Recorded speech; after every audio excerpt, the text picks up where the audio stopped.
carneiro, aqui especificamente o capítulo 10, e como a gente tem mencionado nas outras aulas, quem tiver acesso à bibliografia complementar, ótimo, principalmente o Kaiserbaum, Histologia e Biologia Celular, os atlas de histologia, mas como tem sido a nossa regra, o Junqueira e Carneiro, capítulo 10, resolve tudo o que a gente precisa de conteúdo relacionado ao tecido muscular. O tecido muscular não é novidade para vocês, então da anatomia vocês já conhecem bem todos os grupos de músculo, as funções do tecido muscular necessárias para movimentação em geral, para diversas funções fisiológicas, e aí a gente vai ter algumas diferenças com relação aos tipos de tecido muscular que são importantes do ponto de vista histológico. E um detalhe que vai ser importante tanto para odontologia, fonoaudiologia, medicina, é que o tecido muscular é caracterizado por plasticidade e adaptabilidade. Né? Então a gente tanto pode ter remodelação do tecido muscular para se adequar a funções maiores, a cargas maiores e ajustes funcionais, e isso serve de forma geral, e a gente acaba pensando normalmente em musculatura estriada esquelética e musculatura, digamos assim, de força. Então a gente pode tanto ter hipertrofia como hipotrofia muscular, dependendo das funções, mas isso também se aplica a outras funções, como função cardíaca, musculatura lisa, não tem tanta adaptabilidade com relação a isso, mas são características gerais importantes do tecido muscular. A gente acaba usando muitas vezes, apesar de não ser um exemplo, de ser um exemplo odontológico, mas não é restrito só para odontologia, a musculatura da região orofacial, como exemplo, a musculatura mastigatória, porque muitas vezes, em termos de biomecânica, de movimento, a gente acaba pensando em músculos que fazem funções antagonistas, então masseter e temporal, ou músculos bíceps e tríceps com funções, um faz elevação, o outro faz abaixamento. Essa musculatura dessa região orofacial, musculatura da deglutição, fonação, mastigação, acaba sendo especialmente importante porque é uma musculatura bem complexa. Então a gente tem uma quantidade muito grande de músculos trabalhando ao mesmo tempo, tá? Com uma irrigação, um suprimento nervoso extremamente importante, com um suprimento vascular extremamente importante, com diversos tipos de implicações clínicas, onde a gente tem um complexo neuromuscular extremamente ativo e que pode ter vários tipos de implicações clínicas e analisado por diferentes formas. Então, aqui tem um exemplo de miografias que podem ser realizadas nessas regiões, eletrodos nos diferentes músculos da região, onde a gente tem uma ação combinada tanto para manutenção de postura, para fonação, deglutição, mastigação. Então acaba sendo um exemplo interessante de coordenação entre função muscular, função nervosa, adaptação. Obviamente na histologia a gente vai ficar restrito às características das células em si, dos tecidos, a gente vai entrar muito pouco em mecanismos de contração e mecanismos de controle nervoso disso, apenas o básico para que a gente entenda a estrutura celular de como esses tecidos são organizados, mas como exemplo geral para aplicabilidade é interessante que vocês tenham isso em mente. Então, basicamente, na histologia, a gente vai tratar de células fusiformes, alongadas, tá? Como a gente tem nesse exemplo geral aqui. Elas podem ser uni ou multinucleadas, e aí a gente vai ter algumas das diferenças, e a forma com que essas células se organizam entre elas e a organização intracelular vai definir basicamente que tipo de tecido muscular elas vão formar. Né? Então a gente vai ter células que vão se organizar em feixes. É bem comum que a gente chame a célula muscular também de fibra muscular, porque elas têm uma quantidade muito grande de fibras dentro do citoplasma, então é uma terminologia usada, vejam aqui, fibras musculares em corte longitudinal. Então essa nomenclatura de célula muscular, fibra muscular, é bem comum, apesar de normalmente a gente ter feixes de fibras se organizando para formar os músculos, isso às vezes dá alguma confusão, né? Mas pense então célula muscular, fibra muscular. E a gente vai muitas vezes ver nos cortes histológicos elas cortadas transversalmente, como aqui, que é mais fácil de localizar, por exemplo, a posição do núcleo, ter uma noção do tamanho dela proporcionalmente ao núcleo, se são células maiores ou menores, e longitudinalmente, onde a gente vai ver uma das características que vai definir também histologicamente o tipo de tecido, se ela é ou não estriada. Essa figura basicamente resume as principais características e os 3 tipos de tecido que a gente considera na histologia nesse momento. Então, músculo esquelético, músculo cardíaco e músculo liso. O músculo esquelético responsável por contração forte, rápida, descontínua e voluntária. Músculo cardíaco, contração forte, rápida, contínua e involuntária. E o músculo liso, contração fraca, lenta e involuntária. Vejam que nesse esqueminha aqui do corte longitudinal, a gente já percebe que 2 deles são estriados e um não é. E nos cortes transversais, a gente vê a posição dos núcleos diferente, periférica aqui no músculo esquelético, central no músculo cardíaco, no músculo liso, e vejam que esses desenhos já dão uma ideia do tamanho das células, maiores no músculo esquelético cardíaco e menores no músculo liso. Então, praticamente as maiores características histológicas aparecem aqui, além da ramificação, os discos intercalares e algumas outras características que a gente vai ver nos próximos slides. Tá? Como nas aulas anteriores, eu não vou ficar lendo necessariamente tudo, são algumas características que eu já comentei, e os slides com texto seguem também junto com o plano de aula para todos vocês no e-disciplinas. Tá? Então, basicamente, a gente vai estar tratando de células longas, cilíndricas ou fusiformes. No caso específico do músculo esquelético, elas são especialmente longas, são multinucleadas com um núcleo na periferia celular, como eu mostrei no desenho anterior, e a principal característica aqui vai ser a existência de uma quantidade muito grande de miofibrilas de filamentos citoplasmáticos, de origem parecida com alguns dos que a gente viu lá na aula de citoesqueleto, mas com uma possibilidade de variação grande de diâmetro, dependendo da idade, gênero, nutrição, atividade muscular, localização do músculo. Tá? Então, essa figurinha do Junqueira Carneiro também resume a estrutura geral do músculo estriado esquelético. Então, cada uma dessas fibras, cada uma dessas células, aqui a gente teria a orientação longitudinal e aqui a gente também consegue ver como apareceria num corte transversal esse músculo. Então, eu tenho fibras, células individuais, cada uma revestida por uma camada fininha de tecido conjuntivo, chamada de endomísio, que vai envolver cada fibra muscular. Então, cada uma dessas células, dessas fibras, vai se agrupar em pequenos feixes. Esses feixes vão ser revestidos por uma camada de tecido conjuntivo chamada de perimísio.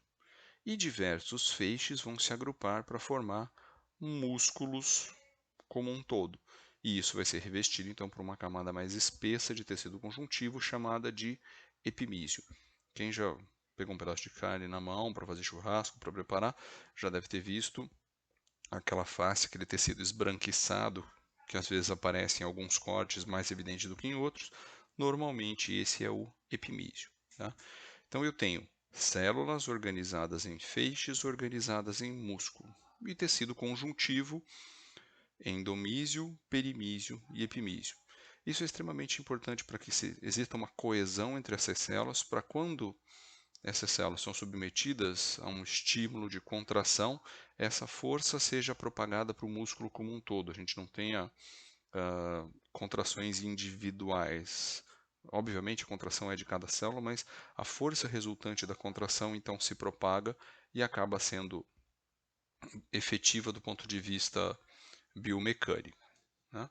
Aqui é uma outra representação onde a gente tem uma lâmina aqui do lado e aqui a gente tem uma representação parecida com a do slide anterior. Então eu tenho fibras individuais, células individuais lotadas lá de fibrilas no citoplasma. Tá? É o que a gente tem aqui. Então, uma fibra revestida por endomísio. Grupos de fibras formam feixes revestidos por perimísio. É o que eu tenho aqui. E grupos de feixes formam músculos revestidos por epimísio. Tá? Então essas figuras dão uma ideia tridimensional de como isso se arranja para que tenha aquela estrutura que normalmente se vê na anatomia, quando você pega uma peça de carne, essa é a estrutura básica do tecido muscular. Se a gente for olhar numa lâmina, então, individualmente a gente tem cada uma das fibras revestidas por essa camada fininha, onde eu estou destacando aqui o endomísio. Quando eu tenho esses feixes, eu já tenho uma camada um pouco mais espessa de tecido conjuntivo, que é o perimísio, e quando esses feixes se unem na forma de músculo, eu tenho essa camada externa de tecido conjuntivo chamada de epimísio. Como alguns às vezes têm dificuldade, principalmente de ver o endomísio, um slide aqui onde está marcada a laminina, que é um dos principais componentes do endomísio, é como se a gente tivesse o contorno das células destacados. Tá? Então, esse tecido conjuntivo fininho que contribui para a adesão e para a transmissão de força aqui é o endomísio destacado nesse slide. Então, basicamente, a gente tem essa organização: um feixe, uma fibra ou célula muscular revestida por endomísio, os feixes de fibras revestidos pelo peromísio e os grupos de feixes pelo epimísio. Funcionalmente, então, isso faz com que a gente tenha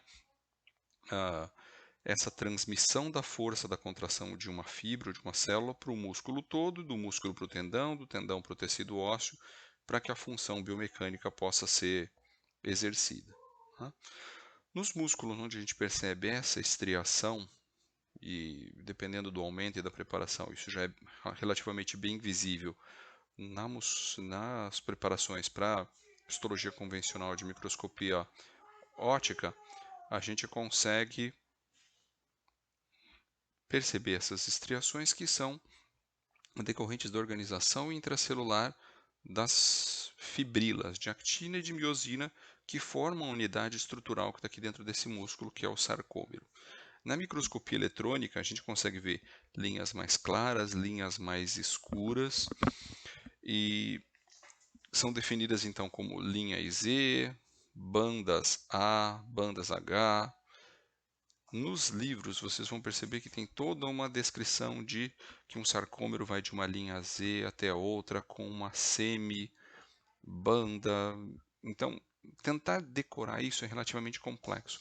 Normalmente, a melhor estratégia, e a gente vai ter algumas figuras um pouco mais para frente que descrevem isso de uma forma esquemática, mas é basicamente o que a gente vê nessa microscopia eletrônica, é tentar redesenhar isso, vendo onde estão os componentes de actina e miosina, e a gente já vai ver isso, né?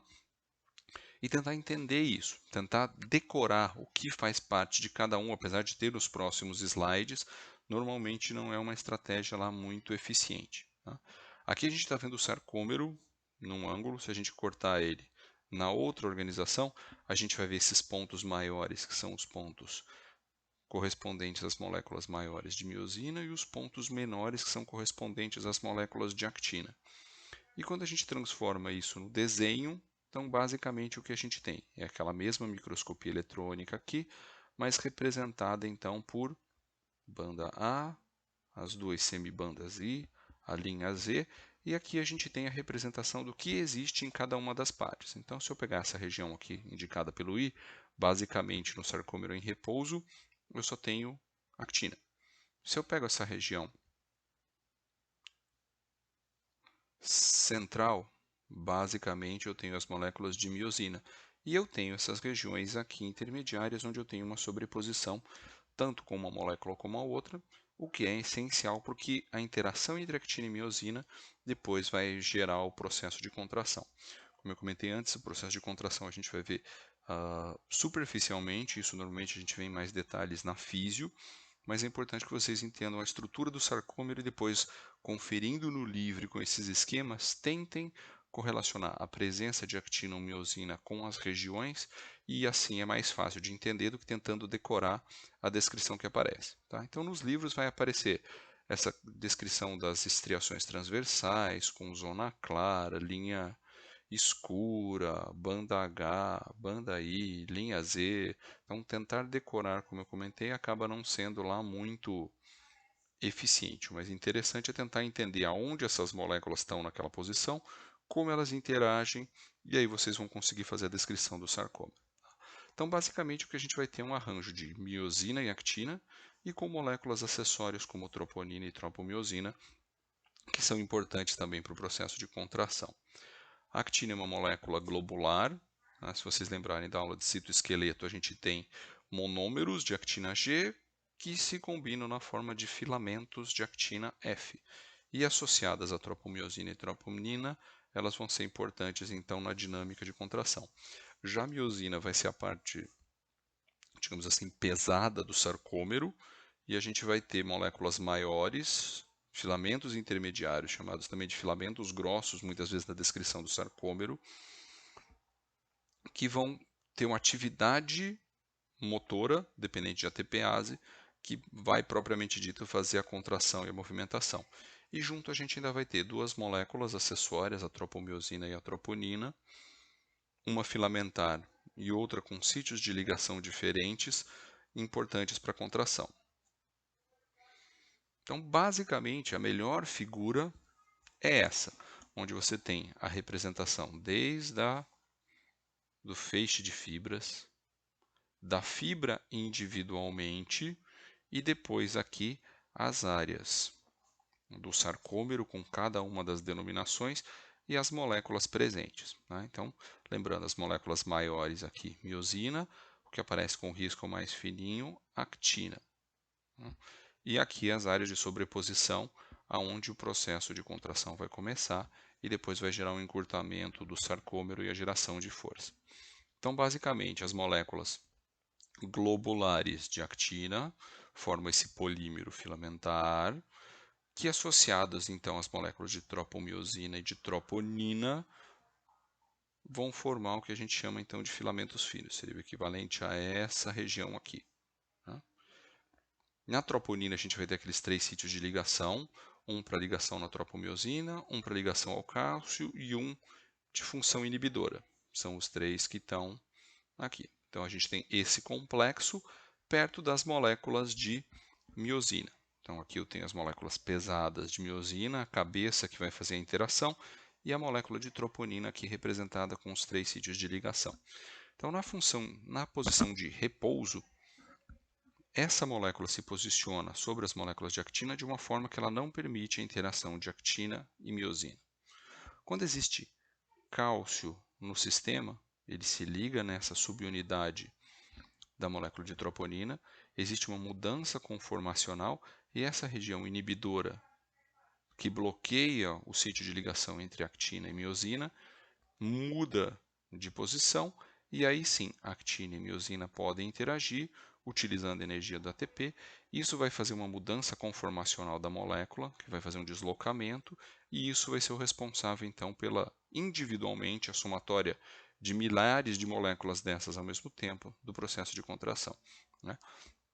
Esse vídeo infelizmente não funciona, ele não tem compatibilidade com o plugin que eu tenho usado para gravar, mas vocês podem encontrar tanto aqui no How Stuff Works como no YouTube, em diversos sites, vários videozinhos e animações de como isso funciona. Né? Então você consegue ver a dinâmica dessa interação, mas como eu comentei, vocês vão ver isso com bem mais detalhes na fisiologia. Tá? Mas basicamente é as moléculas na posição de repouso. Quando o cálcio entra no sistema, a gente tem uma mudança conformacional desse complexo, expõe os sítios de ligação entre a miosina aqui em cima e a actina. Tá? Você tem uma mudança conformacional dessa molécula, com isso você tem o deslocamento dessa estrutura do sarcômero, com o ATP você tem o desligamento da molécula, e esse processo então vai se repetir. Tá? Então, com isso, pensem que em cada um desses pontinhos aqui, espalhados ao longo do sarcômero todo, aquele processo acontece. Então, basicamente, o que acontece é cada um desses deslocamentos individuais vão fazendo com que esses deslocamentos aconteçam e o sarcômero ele é contraído, ele é encurtado. E o encurtamento, a contração de cada um desses sarcômeros no músculo como um todo, vai levar então ao processo de contração. Tá? Então pensem, isso acontecendo aqui se transmite para a célula muscular como um todo, que vai se transmitir para os feixes, que vai se transmitir para o músculo. Tá? Então, uma molécula, sozinha obviamente não faz nada, mas todo esse processo em conjunto é o responsável então pelo encurtamento dos sarcômeros, que no final das contas leva à contração muscular. Tá? Outra estrutura histológica importante é a presença do retículo sarcoplasmático, que é uma estrutura celular adaptada, um retículo endoplasmático, mas com uma função ajustada aqui nas funções das células musculares, basicamente para liberação de cálcio. O cálcio vai ser importante para todo o processo, tá? Então ele vai estar guardado nessas vesículas, nessas estruturas celulares. A partir de um sinal nervoso, vai haver a despolarização da membrana, liberando esse cálcio, e quando esse cálcio é liberado nos sarcômeros, o processo começa, como a gente viu anteriormente. Tá? Então, qual a função desse retículo sarcoplasmático? Vejam que ele está representado aqui nesse esquema em amarelo ao longo da célula como um todo, é fazer com que a liberação de cálcio aconteça na célula como um todo ao mesmo tempo, para que não aconteça primeiro a contração de um sarcômero aqui, depois lá, o que poderia gerar um que a gente é chamado de onda de contração, e não que a contração seja simultânea. Então, essa onda de contração resultaria em uma perda de eficiência do processo e uma força menor gerada. Tá? Então, basicamente, esse retículo sarcoplasmático é uma rede de cisternas para armazenar e regular o fluxo de cálcio. Com o estímulo nervoso, despolarização da membrana, libera os canais de cálcio, todo aquele processo de contração. Quando a despolarização termina, tem um transporte ativo de volta de cálcio para as cisternas e a interrupção da atividade contrátil. Então, é uma adaptação do retículo endoplasmático para o controle do fluxo de cálcio nas células musculares. Como eu comentei, a gente não vai entrar em detalhes da parte fisiológica, de despolarização, de toda essa junção mioneural, mas os estímulos nervosos, então, vão chegar nessas regiões aqui chamadas de placas motoras, vão liberar os neurotransmissores aqui, que vão fazer a despolarização da membrana. E aí, do ponto de vista histológico, essa despolarização vai chegar nesse retículo sarcoplasmático, nessas regiões chamadas aqui de túbulos T, fazendo a liberação de cálcio em todo a extensão da célula, tá? Fazendo com que esses sarcômeros possam contrair de uma forma uniforme.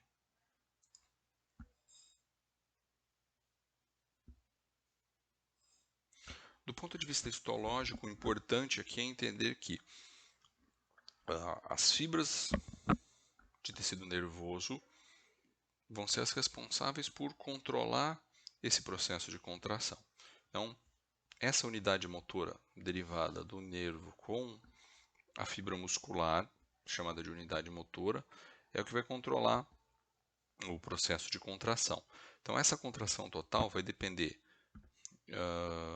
da variação de força e de precisão, dependendo do número de fibras ativadas por essa unidade motora. Então, músculos que fazem contrações extremamente controladas, por exemplo, musculatura do olho, mesmo a musculatura orofacial, musculatura das mãos, normalmente tem uma quantidade relativamente grande de unidades motoras, enquanto músculos que fazem movimentos, digamos assim, menos refinados, como a musculatura das costas, tem uma quantidade menor de unidades motoras, então tem uma delicadeza, uma fineza, um controle menor em termos de movimentação. Só um exemplo para que vocês tenham aqui uma ideia visual dessa interação entre fibras nervosas e as fibras musculares. Então, no fundo, a gente vê toda essa extração aqui caracterizando o tecido muscular, e cada uma dessas marcações mais escuras, esses riscos que a gente vê aqui, então, são terminações de fibras nervosas. Dá para ter uma ideia de um músculo com uma grande inervação aqui nesse caso específico.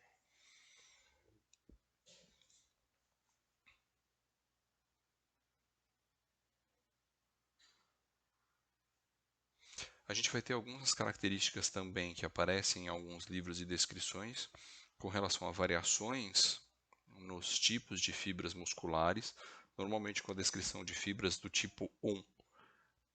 que são de fibras de contração mais lenta e responsáveis por contrações continuadas, e o exemplo clássico que aparece são de, por exemplo, corredores de longa distância que têm adaptações, então, no seu sistema muscular para fazer contrações proporcionalmente mais lentas, mais a longo prazo, e fibras do tipo 2, que são fibras rápidas, com pouca mioglobina e responsáveis por contrações mais rápidas e descontínuas. E aqui o exemplo seria um corredor de 100 metros rasos. Na maioria dos músculos, a gente tem uma mistura de fibras tipo 1 e tipo 2. Essa proporção pode ser ajustada dependendo da função, dependendo do estímulo muscular, mas é interessante que vocês tenham uma ideia que existem variações em termos de função e de adaptabilidade do tecido muscular com relação a isso. Tá? Um ponto importante para considerar é que sempre que a gente fala de resposta e adaptabilidade de músculo, e o meu primeiro slide ainda era o exemplo lá, o Schwarzenegger, em diferentes versões, a gente normalmente pensa em pesos grandes, em hipertrofia muscular, em coisas numa dimensão maior. E o exemplo que eu vou dar para vocês aqui são de algumas alterações que acontecem, por exemplo, em astronautas no espaço.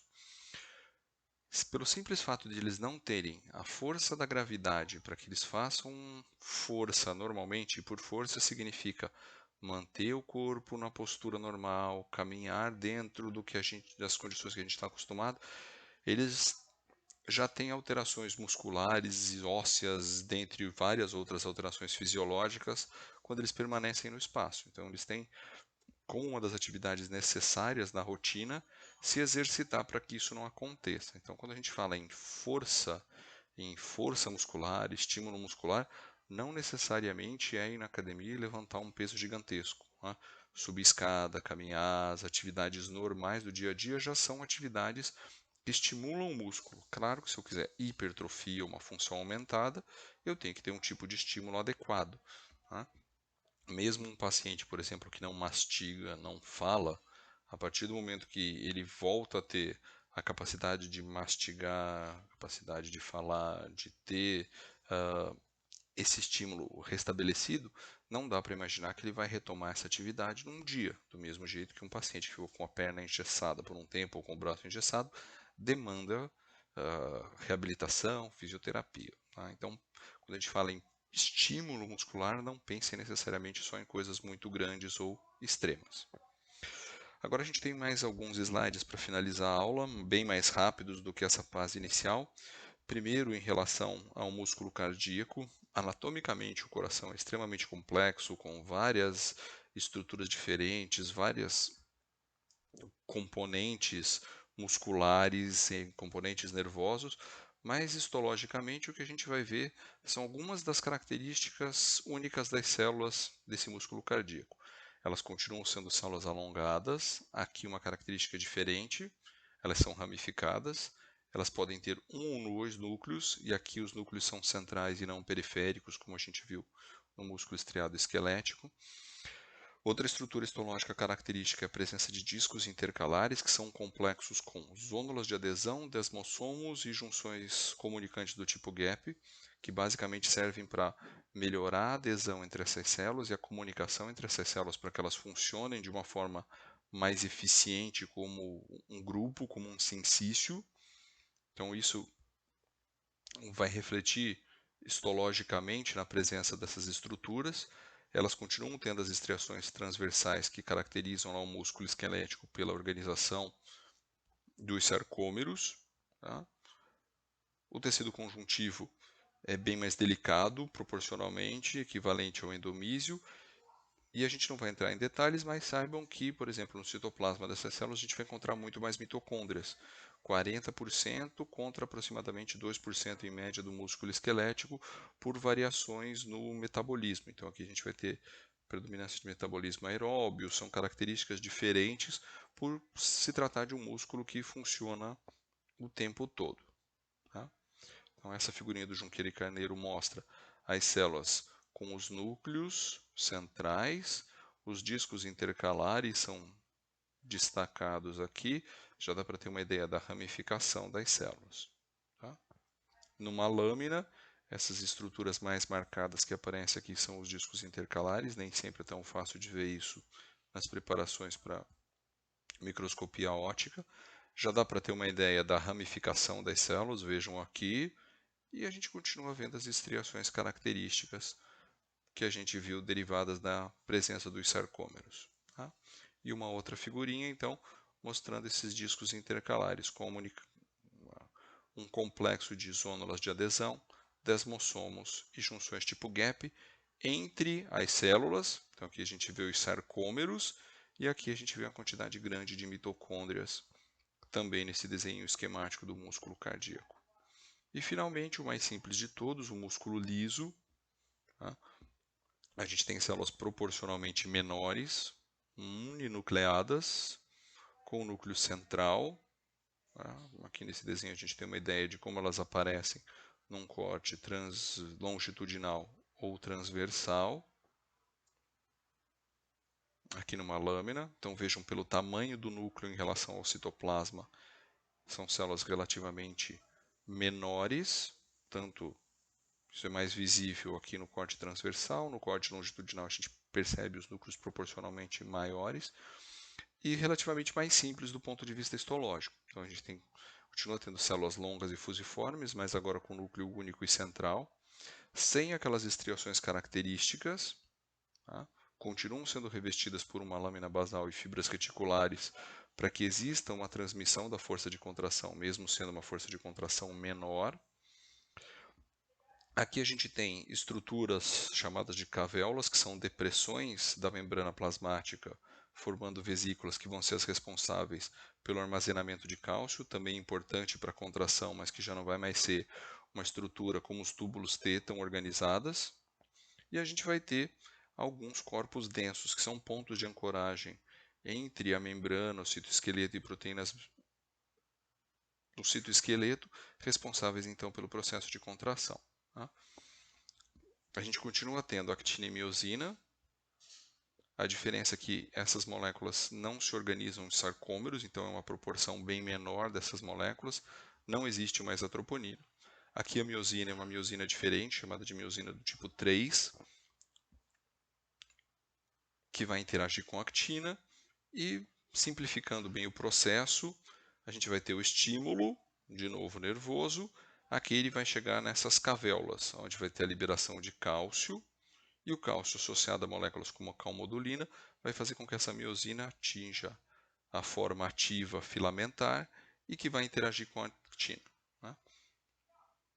Visualmente, o que a gente tem que imaginar é, quando a gente tinha uma célula muscular estriada esquelética, a gente tinha os sarcômeros que direcionavam a contração.